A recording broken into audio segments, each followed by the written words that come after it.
shi yasa Hausawa har ila yau suke cewa abokin barawo barawo ne.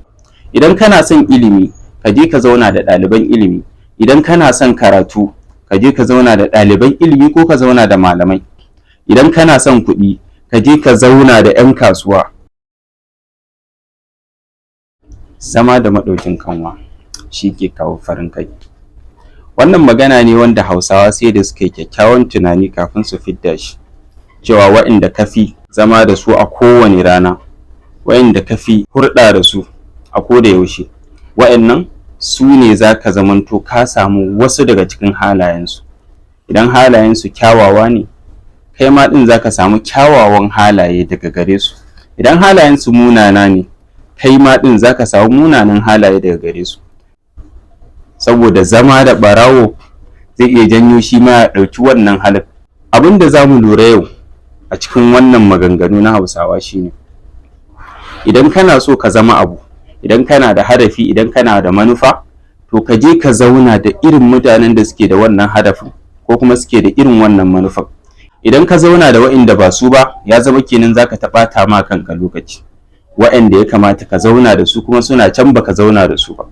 Waɗannan sai dai kawai ka ta labarin da bai shafi inda kake so ka kai ba, bai shafi manufar da kake so ka cimmawa ba a rayuwarka. To kaga kenan wannan ya zamanto ka ɓata ma kanka lokaci.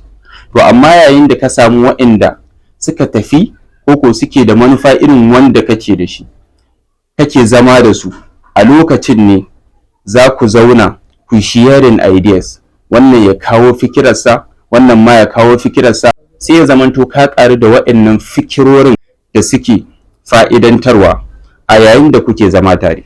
To wannan shine zai taimaki ka cimma wannan manufan da kake so ka cimma. Yayin da kake zaune da waɗanda suke so su isa inda kake so ka isa, kai ma za ka samu wata dabara da da can baka da shi, za ka ƙaru da shi daga gare su. Su ma za su samu wata dabara da da can ba su da shi, za su ƙaru daga gare ka. Kuma har ila yau ba dabara kaɗai za ka iya samu ba, zai iya yiwuwa ma ku haɗa gwiwa da su ku isa inda kuke so ku isa, tunda ai zani ne ta tadda muje. To wannan zai taimake ku ga baki ɗayan ku ga kun cimma manufanku ba tare da ɓata lokaci ba.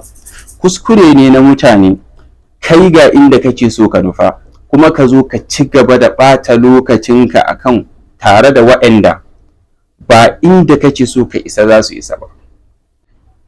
To dole mutane su lura, idan kana son ilimi ka je ka zauna da ɗaliban ilimi, idan kana son karatu ka je ka zauna da ɗaliban ilimi ko ka zauna da malamai, idan kana son kuɗi ka je ka zauna da 'yan kasuwa, idan kana son dabaru na sana'a ka je ka zauna da masu wannan sana'a.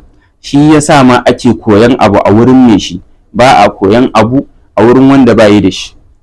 To haka duk inda kake so ka cimmawa, ka je ka zauna wurin waɗanda suke son su cimma wannan abu.